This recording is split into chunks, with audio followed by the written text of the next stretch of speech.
Scientists have long pointed out that we may have been too quick to write off the possibility of Tasmanian tigers surviving in the wilds of Western New Guinea and Papua New Guinea.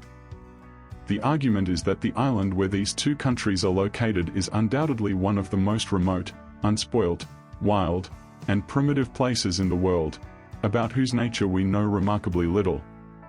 Although it is believed that there are thousands of species still unknown to science, New Guinea is already home to an immense biodiversity, containing almost 10% of the total species on the planet, roughly the same as the United States, which is 20 times larger in area. This Melanesian tropical paradise is mostly covered in rainforest, but there is also a lot of mountainous terrain. It is therefore very challenging to traverse, and once you venture into it, it is difficult to make contact with the outside world. There may be no major cities in this wilderness, but there are nearly 1,000 indigenous tribal groups speaking almost as many different languages.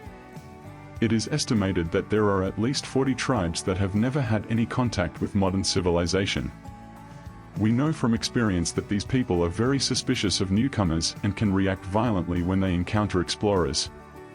This, combined with the aforementioned characteristics of the terrain and the inability to communicate with the outside world, makes scientific expeditions to this part of the world very dangerous and virtually impossible.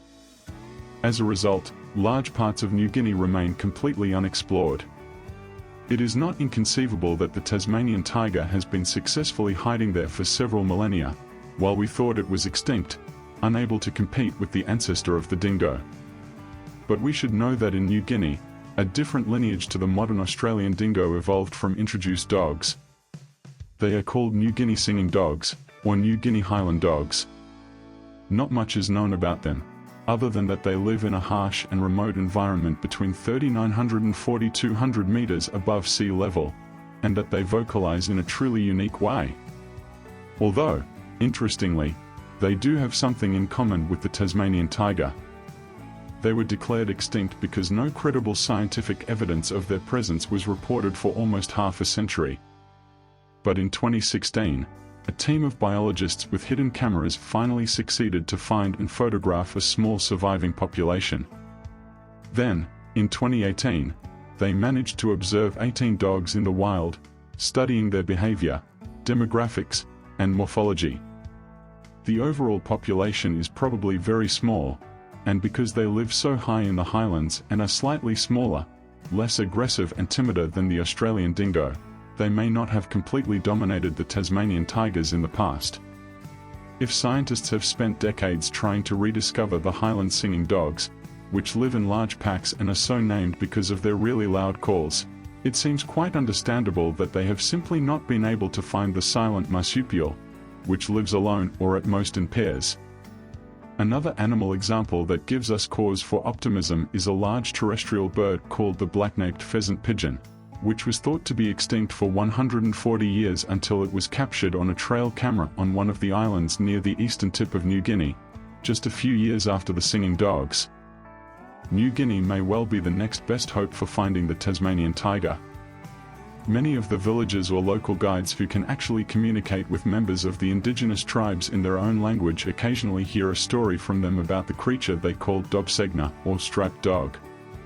Only a few years ago, the scientific world was stunned by a rumor that a man from a remote coastal village in Papua New Guinea had found two striped dog puppies in a hollow tree trunk in the rainforest and taken them home.